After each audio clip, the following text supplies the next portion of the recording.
Խորենացին գրեց Մատյանը պատմության, Նարեկացին գրեց Մատյան ողբերգության, Քուչակը հայրեններ երգեց, Ֆրիկն իր դառը կյանքի մասին,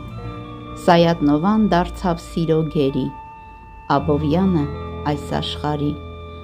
Նալբանդյանը ձոնեց ազատություն, իսկ Չարենցը ըմբոստություն, Տերյանը սեր ու տխրություն, Թումանյանը բոլորը միասին, Շիրազը գովերգեց մորը, Պարուշ Սևակը համայն աշխարհի մարդկությանը, ու Երանի ազգիս, որ ունի հանճարներ, ու Երանի լիներ ազգից մեկը հիմա, որ կգրեր Մատյան հերոսության, հայ քաջորդու խիզախությունը վե, հանուն երկրիս խաղաղության ու հայության։